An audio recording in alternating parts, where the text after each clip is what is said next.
우리가 성경을 이해하기 위해서는 성경에 그 기록된 그 시대의 문화, 그 시대의 상황, 전통을 좀 알아야 됩니다. 근데 우리는 지금 이 시대의 어떤 기준을 가지고 성경을 보다 보니까 실제로 성경을 오해하는 경우가 참 많이 있습니다. 우리 예수님이 30세에 공생애를 시작하시고 33세에 돌아갔습니다. 우리는 그런 나이도 지금 우리에게 생각해서 참 너무 일찍 돌아가셨구나 그렇게 생각할 수 있는데, 예수님이 활동하던 그 1세기 중동 지역 그곳에서는 평균 수명이 40이었습니다.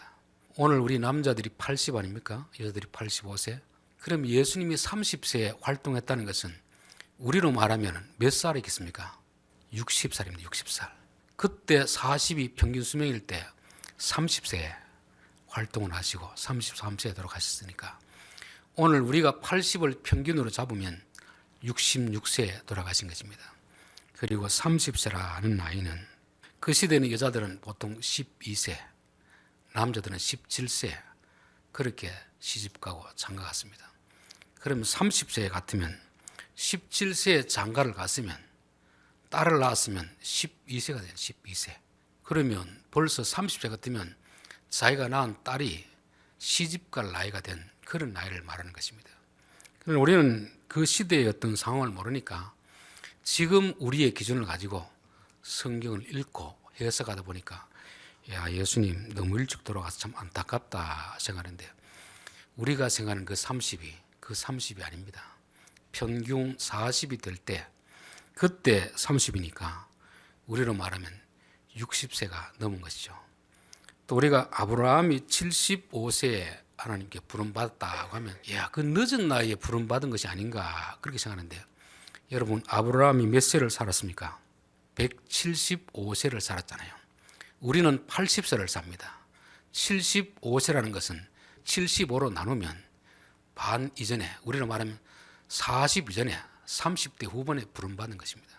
그래서 우리가 성경에 나오는 나이라든지 어떤 문화적인 것을 볼 때는 그 시대의 기준으로 보고 우리 시대에 재해석을 해서 봐야지, 아브라함은 75세에 부름받았는데 모세는 80세에 부름받았는데 그것만 가지고 지금 오늘 우리 시대에 대입하면 안 된다는 거죠. 모세는 120을 살았으니까 80을 사는 우리로 봤을 때는 모세가 부름받은 80은 우리로 하면 몇 살이 되겠습니까? 60 정도? 그렇게 되지 않겠습니까? 그러니까 우리가 성경을 볼 때는 성경이 기록된 그 시대 상황, 문화 속에서 봐야 되는 것입니다. 한 30년 전만 하더라도 남자들이 버스 타고도 담배를 피우고 식당에서 담배를 피우고 집에서 담배 피우는 건 그 당연한 일이었습니다. 요즘 그렇게 하면은 야만이라는 소리 듣습니다. 근데 옛날 그 영상을 보면서 요즘 젊은 사람 뭐라고 하겠습니까? 저런 야만인들이 있나 그렇게 할 수 있잖아요. 그들이 야만인입니까? 그 시대 상황 속에서는 야만인이 아니고 일상적인 그런 삶이었습니다. 요즘 사람들이 보니까 그 시대의 사람들이 잘못된 것 같지만 그 시대의 사람으로서는 잘못된 것이 아니라는 거죠. 우리나라 상황도 30년 전과 지금이 사람의 행동을 판단하는 기준이 다르듯이 하물며 1000년 전, 2000년 전 이 시대, 우리와 지구 반대편에 있는 그 사람들의 문화를 모르고 우리가 우리 식으로 성경을 이해하면 안 된다는 것입니다. 오늘 읽기는 12절부터 읽었는데 6절부터 보겠습니다. 하나님께로부터 보내심을 받은 사람이 있으니 그의 이름은 요한이라. 하나님이 왜 갑자기 예수님 이야기를 하다가 세례 요한을 이야기하는가? 5절 때문에 그랬습니다. 빛이 어두움에 빛이 돼 어둠이 깨닫지 못하더라. 빛이 어둠에 빛이 돼. 예수님이 빛으로 와서 이 땅에 왔지만 사람들이 그 빛을 깨닫지 못하더라 하는 것입니다. 왜 깨닫지 못했겠습니까? 중요한 하나의 과정이 빠졌기 때문인 거죠. 제가 드론을 하나 사가지고, 예전에는 안 그랬는데 지금은 그렇습니다. 처음 날리려고 하면 안 됩니다. 작동이 안 됩니다. 샀다고 해서 내 것이라고 해서 작동이 되는 게 아니고 반드시 그 사이트에 접속을 해가지고 인증을 받아야 됩니다. 인증을 받으면 그때 비로소 풀어주면서 이게 작동할 수 있도록 하는 그 과정이 있는 거죠. 그걸 모를 때는 야, 이거 내가 잘못 샀나? 이 물건이 고장났나? 그렇게 생각할 수 있는데 고장난 것이 아니고 절차가 필요한, 과정이 필요한 것입니다. 예수님이 이 땅에 빛으로 왔다고 해서 사람들이 그들을 다 알 수 있는 게 아닙니다. 예수님을 만나기 전에 거쳐야 될 절차가 있는데 세례 요한을 거쳐야 된다는 것입니다. 세례 요한이 필요하기 때문에 세례 요한을 보내신 것이죠. 우리가 예수를 믿을 때도 바울처럼 어디 가다가 하늘에서 빛으로 나타나신 예수님을 만나고 그렇게 믿는 사람은 잘 없습니다. 대부분 어떻게 믿습니까? 믿는 부모님을 통해서, 아니면 믿는 친구라든지 믿는 친척을 통해서 소개받고 교회 와서 말씀을 듣다가 보니까 예수님 만나게 되는 것이고 예수를 믿게 되는 거 아닙니까? 우리가 예수님과 직통적으로 예수님 너 믿어라 이렇게 하는 경우는 잘 없습니다. 구약 성경도 마찬가지입니다. 직접 나타나신 경우는 아브라함, 모세, 몇몇 사람들 뿐이고 나머지 대부분은 하나님이 어떤 사람을 선택해 가지고 그들에게 말씀하시면 그들을 통해서 우리는 하나님의 말씀을 듣고 믿게 되는 것입니다. 그래서 예수님이 왔지만 사람들이 믿지 않는 이유는, 못 믿는 이유는 세례 요한을 거치지 않았기 때문에 그런 것입니다. 그런데 이 세례 요한을 하나님께로서 하나님이 보내셨다 그 말씀하고 있습니다. 우리가 예수님을 직접 만나고 믿는 것이 아니고 누군가를 통해서 믿어야 될 때는 그 통하는 그 사람이 하나님께로 온 사람인지 아닌지를 분명히 확인하고 믿어야 됩니다. 그냥 아무것도 모르고 따라가다 보면은 예수님을 믿는다고 따라갔는데 엉뚱한 이단에가 빠지는 경우가 얼마나 많이 있습니까? 신학교관 반드시 묻는 질문이 있습니다. 왜 목사가 되려고 합니까? 왜 목사가 되려고 합니까? 신학교에서 그걸 물어봅니다. 하나님이 내게 목사로 부르셨습니다. 그 방법은 사람마다 다 다를 수 있지만 적어도 자기 마음속에서 하나님이 나를 목사로 불렀다, 하나님이 나를 목사로 불렀다, 이 소명이 확실하면 신학교에서 학생들을 가르쳐야 되고 목사로 배출을 시켜야 됩니다. 근데 이게 확실하지 않는 사람들은 신학교에서 걸러내야 됩니다. 그냥 학생 받아가지고 돈 몇 푼 받겠다고 그렇게 해놓으면 나와가지고 그런 사람이 뭘 하겠습니까? 그런 사람이 엉뚱한 대로 사람을 이끌어가고 유혹해가지고 잘못된 길로 인도하는 경우가 참 많이 있습니다. 우리가 결혼할 때 남자는 여자를 잘 만나야 되고 여자는 남자를 잘 만나야 됩니다.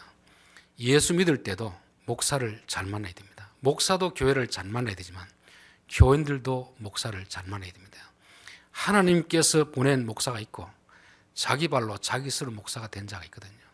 그들은 어디로 인도하겠습니까? 교인들을 하나님께로 인도하는 것이 아니고 엉뚱한 데로 인도해가지고 결국 멸망에 빠지게 하는 거죠. 이단, 사이비 이런 종파들, 그 속에 있는 목사들, 그런 사람 잘못 만나면 그들을 따라가면 예수님께로 가는 것이 아니라 정반대편으로 가게 되는 것이기 때문에 우리가 누구의 말을 들을 때는, 누구를 따라갈 때는 반드시 이 사람이 하나님이 보내신 사람인가를 점검해야 된다는 것입니다.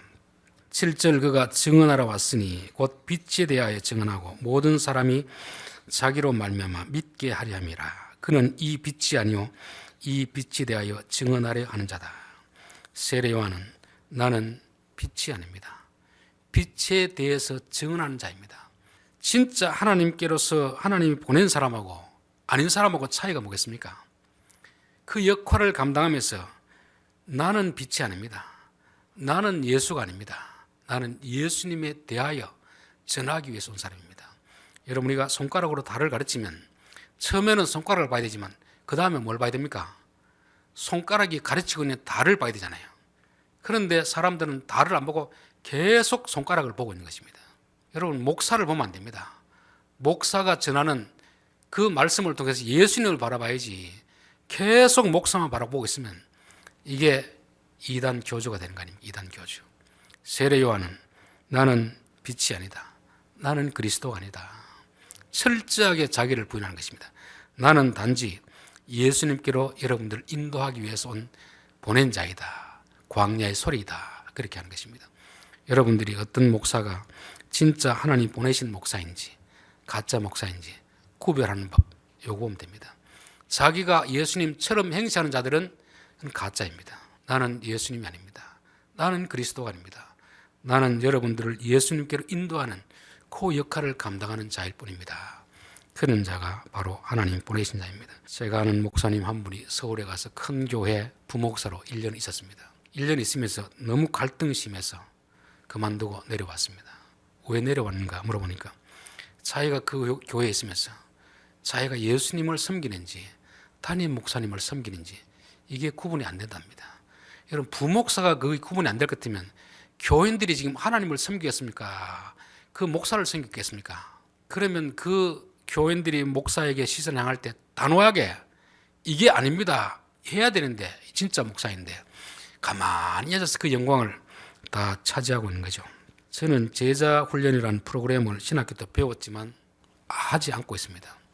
왜냐하면 제자 훈련이라는 것이 교인들을 잘 훈련시켜 가지고 예수님의 제자 만들기도 쉽지만 제자 훈련이 잘못되게 하면 자기 목사의 제자를 만드는 경우가 참 많이 있습니다. 그래서 목사가 시키는 대로 충성하는 그런 사람을 만드는 그런 쪽으로 악용될 수 있는 것이 제자 훈련이기 때문에 저는 제자 훈련에 대해서 물론 잘하는 분들은 잘하지만 저는 그런 위험성이기 때문에 따로 제자 훈련은 하지 않는 것입니다. 자, 그가 증언하러 왔으니 곧 빛에 대하여 증언하고 모든 사람이 자기로 말미암아 믿게 하려 함이라. 예수님을 증언하고 예수님을 믿는데 누굴 때문에 믿는 겁니까? 그로 말미암아 세례 요한을 보고 예수님을 믿도록 하는 것입니다. 그래서 우리 모든 사람들은 내가 먼저 믿었으면 세례 요한이 먼저 예수님이 메시아인 걸 보았지 않습니까?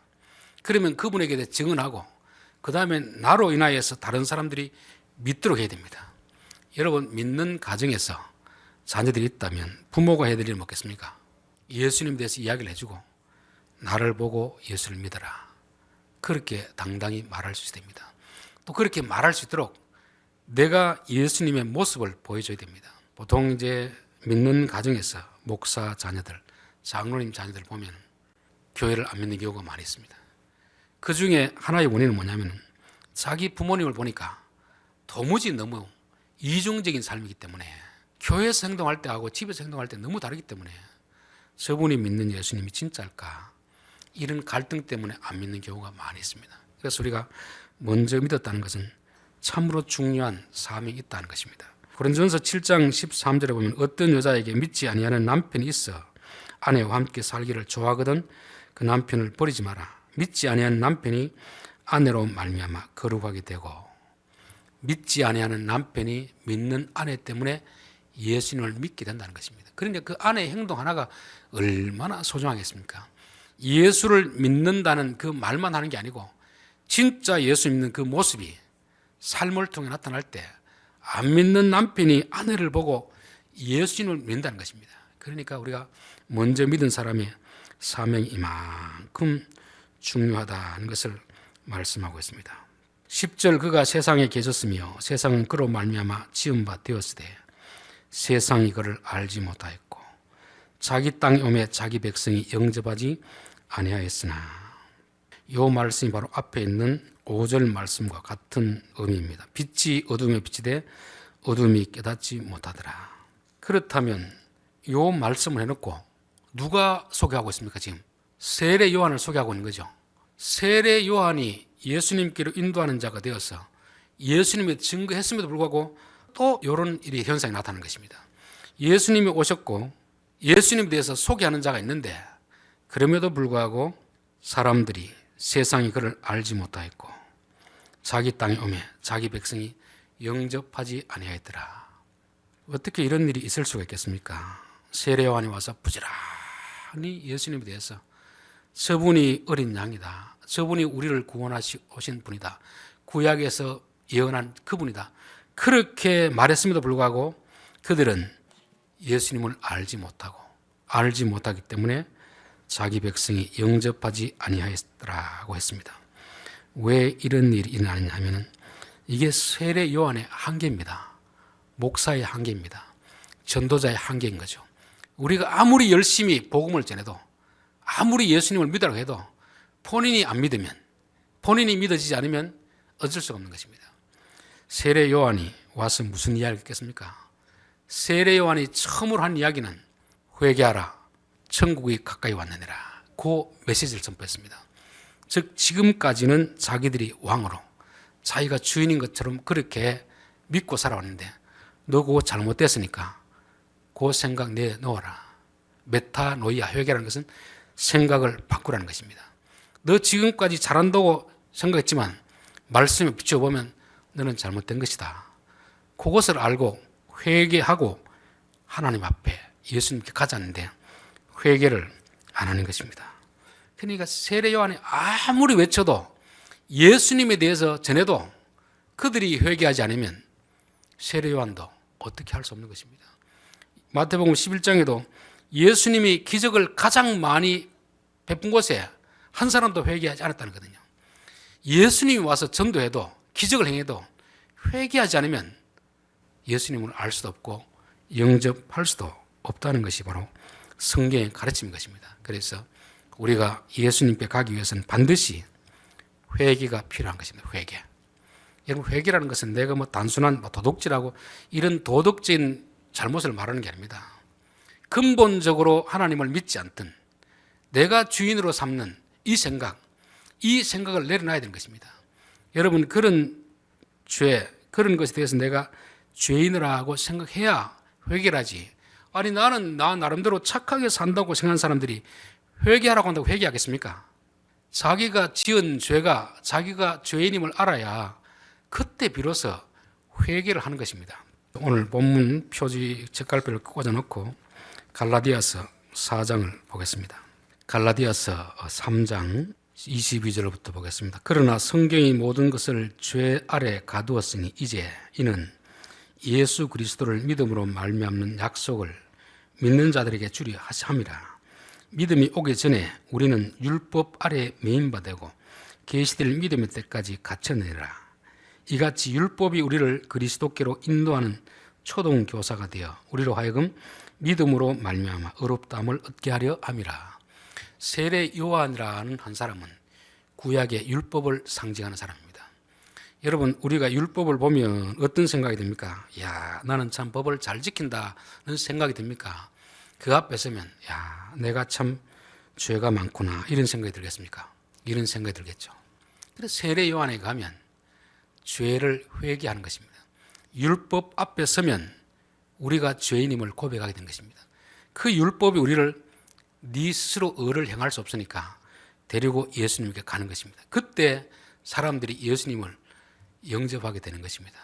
그러나 이 과정을 거치지 않으면 자기는 죄인이 아니라고 생각하는데 자꾸 죄인이라고 하니까 싫은 것입니다. 그래서 그들은 뭐를 들어야 됩니까? 율법을 지속적으로 들어야 되는 거죠. 율법을 듣다가 보면 야, 이거 내가 참 죄인이구나. 이렇게 살다가는 지옥 가겠구나. 내가 아무리 몸부림쳐도 안 되겠구나. 이 죄인으로 고백될 때 회개를 하고 세례를 받는 것입니다. 세례를 받는다는 것은 엄밀한 의미에서는 그 세례의 침례입니다. 침례. 물에 잠겼다가 빠져나오는 거 아닙니까? 물에 잠긴 것은 내가 이제 더 이상 살지 않고 죽는다는 말입니다. 홍해를 건넜듯이 내가 죽고 그리스도 안에서 다시 사는 걸 말합니다. 그래서 회개한 사람들은 세례를 받고 그렇게 예수님께 가는 것이죠. 이게 이제 하나님이 구원의 과정입니다. 그런데 이 과정을 빼버리니까 아무리 예수님이 와도 예수님을 알지도 못하고 예수님을 영접하지도 못하게 되는 것입니다. 그래서 우리는 항상 믿음이 오기 전에 율법이 먼저 우리에게 와서 우리가 철저하게 죄인임을 알고 회개를 하고 내가 죽어야 되는 과정이 필요한 것입니다. 그래서 율법을 상징하는 두 사람이 있는데 모세가 율법을 상징했고 하나는 세례 요한이 마지막 율법을 상징하는 것입니다. 세례 요한이 어떻게 죽습니까? 감옥 갇혀서 참수형을 당하잖아요. 모세가 어떻게 죽습니까? 산에 가서 죽습니다. 율법의 마지막이 그렇다는 것입니다. 그래서 우리가 율법으로서는 우리 힘으로는 살 수 없고 내가 죄인이니까 율법에 대해서 내가 죽겠습니다. 그런 자들이 회개하고 세례를 받고 그 다음 이제 예수님 앞에 가야 되는 것입니다. 그래서 10절, 11절에는 회개를 하지 않기 때문에 예수님 와도 예수님을 알지도 못하고 영접하지도 못하는 것입니다. 여기 책갈피를 꽂아두시고 다시 요한복음으로 가겠습니다. 영접하는 자 곧 그 이름을 믿는 자들에게는 하나님의 자녀가 되는 권세를 주셨으니 이 말씀을 제일 많이 볼 수 있는 데가 어딥니까? 전도지죠. 전도지를 보면 이야, 이거 예수 믿는 거 참 쉽구나. 구원받는 거 참 쉽구나. 그렇게 생각할 수가 있습니다. 이 말씀의 진짜 의미를 전하는 사람이 있고 이 말씀의 의미를 모르고 전하는 사람이 있습니다.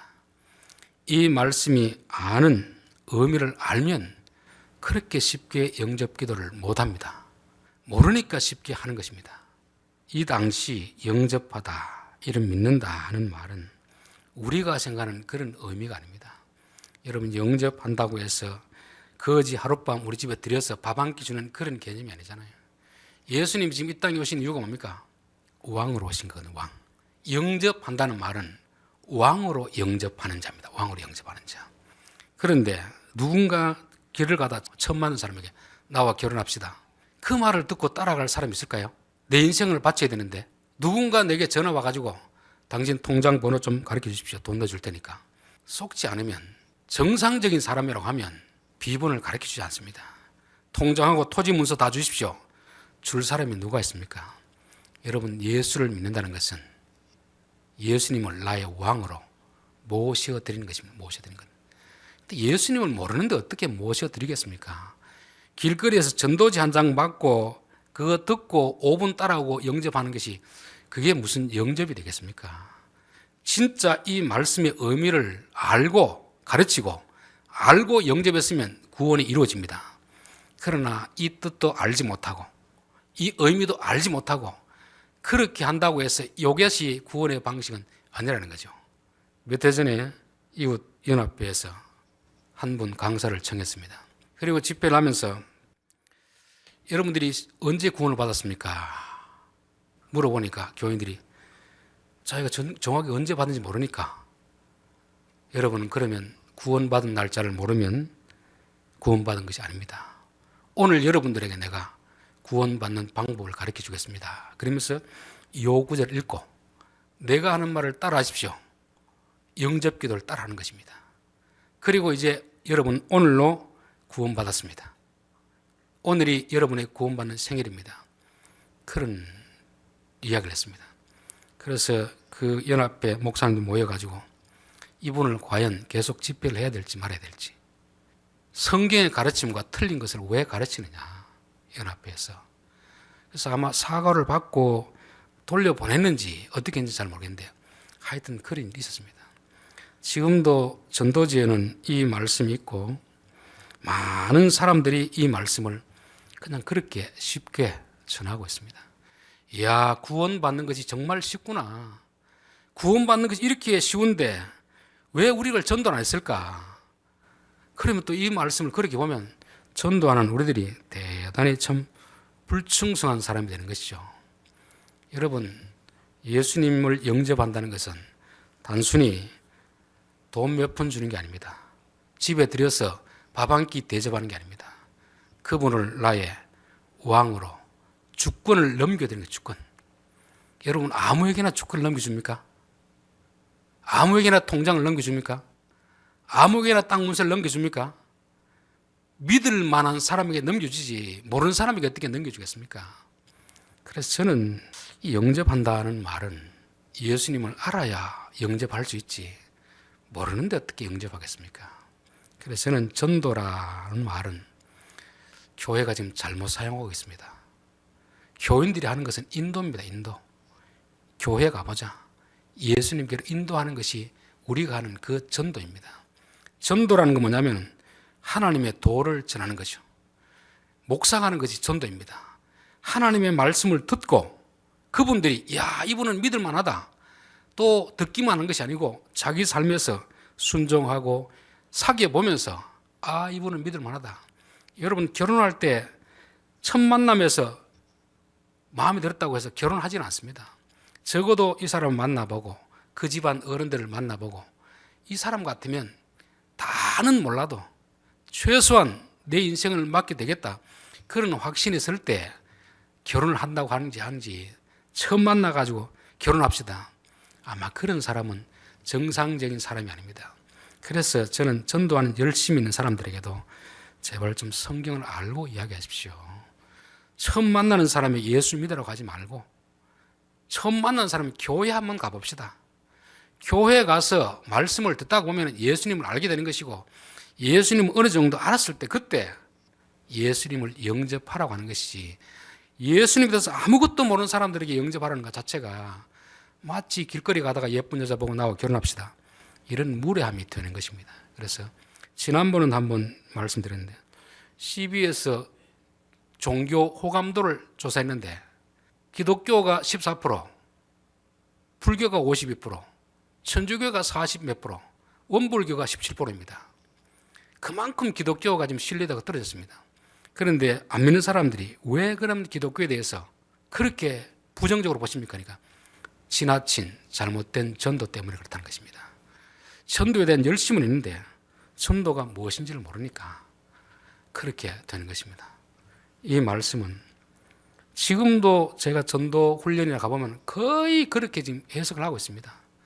그러니까 전도가 얼마나 쉬운지 몰라요. 그럼 이렇게 쉬운 전도를 왜 안 합니까? 하는데 여러분 다이어트 하는 비결을 가르쳐 드릴까요? 저는 10kg 이상을 2번을 빼봤기 때문에 잘 알고 있습니다. 다이어트 비결은 간단합니다. 밥 적게 먹고 운동하면 살이 빠지게 되어 있습니다. 근데 이게 이론은 쉬운데 실제로 이게 쉽습니까? 어렵습니까? 실제로 어렵거든요. 예수님을 영접하고 믿는다는 것이 말로는 쉬워요. 근데 말로 영접하고 믿는 것이 아니고 성경이 말하는 건 실제로 영접하고 실제로 믿어야 구원에 이르는데 우리는 이 말을 그냥 말로만 하면 되는 것으로 생각하는데 그게 헬라식의 사고입니다. 유대 나라에서는 믿는다는 말도 말로 믿는 것이 아닙니다. 쉐마 듣는다는 말도 귀로 듣는 걸 말하지 않습니다. 귀로 듣고 순종하는 것까지를 듣는다고 하고 믿는다고 하는 것입니다. 여기 영접한다는 말은 이분을 나의 왕으로 이제부터 모셔드리겠습니다. 그 말은 이제부터 내가 하고 싶은 대로 내가 주인이 아니고 예수님을 주인 삼아서 예수님이 원하는 대로 살겠습니다. 이 고백이 영접한다는 말이고 믿는다는 말도 이제 이분을 왕으로 믿고 따라가겠습니다. 그까지가 바로 믿는다는 말인데 유대인들의 이 사고방식을 모르고 그냥 유럽, 미국 사람들이 생각하는 믿는 것을 그냥 지적인 동의 정도로 생각하는 입으로 말로만 따라하면 되는 것으로 생각하니까 이 말씀이 완전히 왜곡되게 되는 것 아닙니까?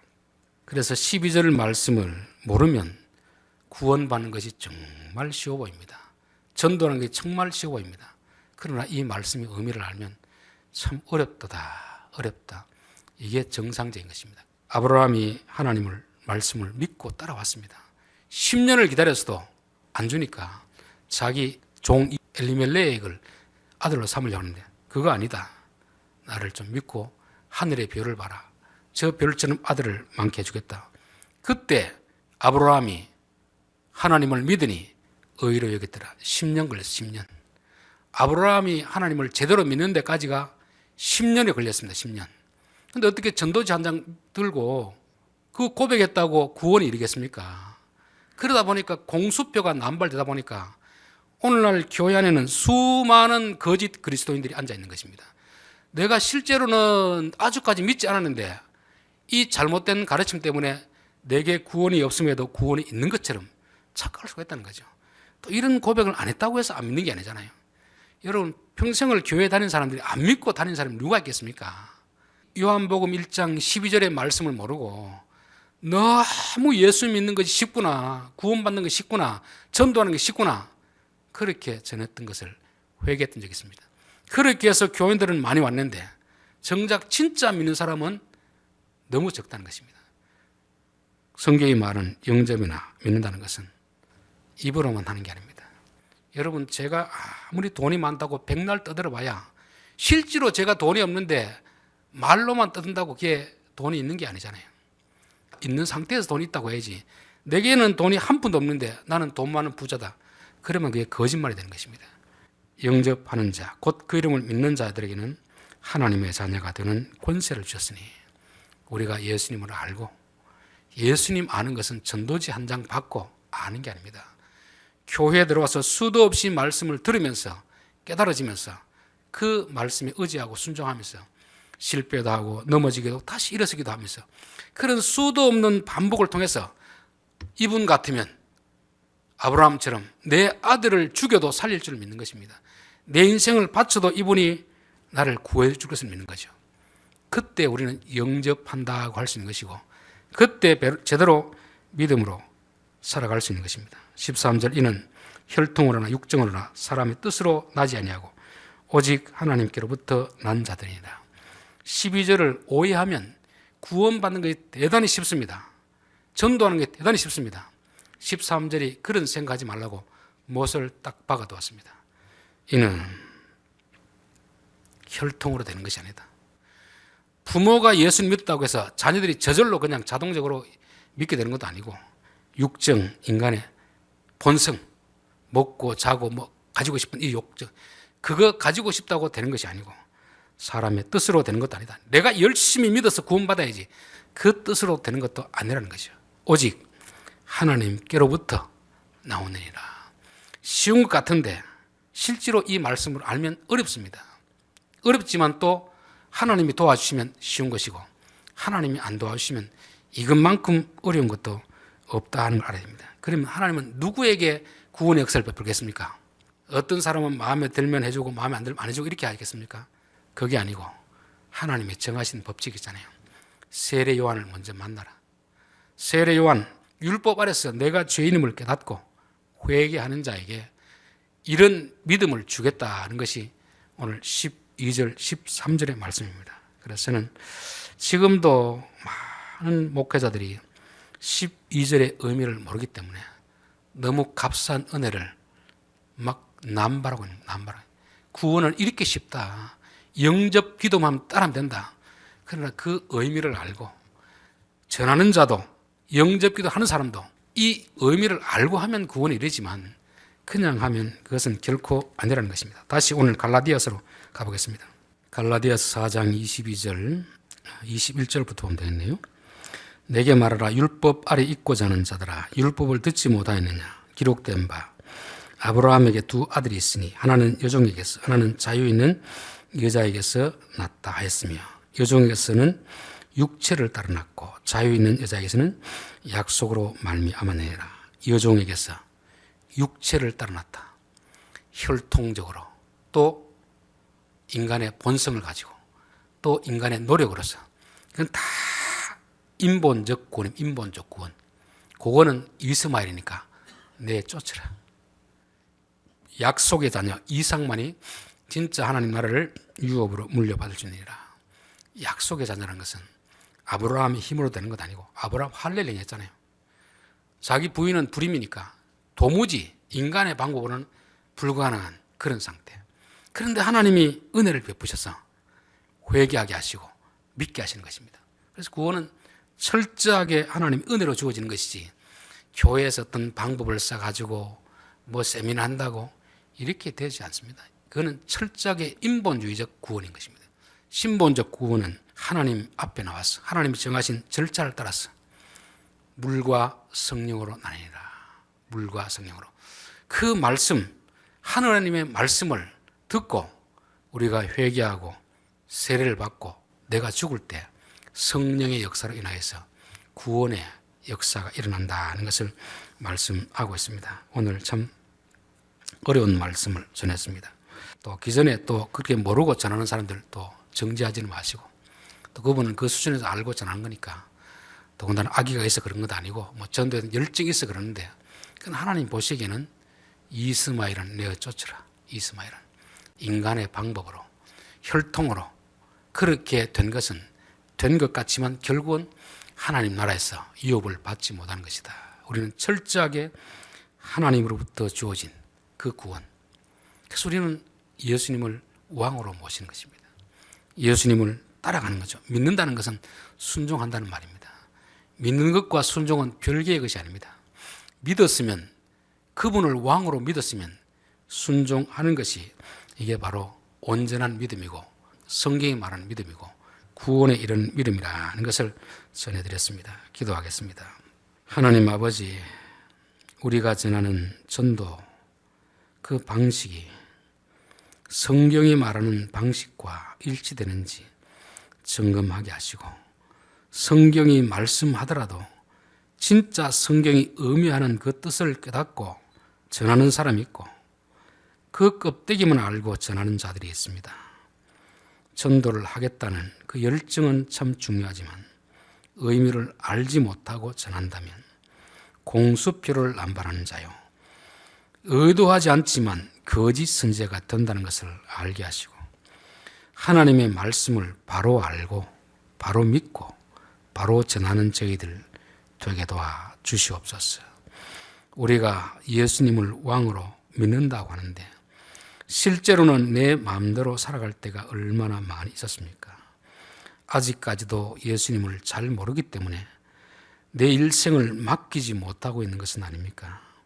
하나님, 오랜 기간 동안 예수님을 경험하고 나서 이분 같으면 내 인생을 맡겨도 되겠다, 이분 같으면 그분의 말씀대로 순종해도 되겠다, 그때가 비록 우리가 예수님을 영접하는 순간임을 알게 하시고 이 기간이 단축되게 도와 주시옵소서.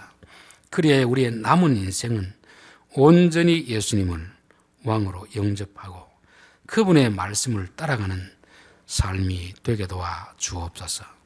예수님의 이름으로 기도하옵나이다. 아멘.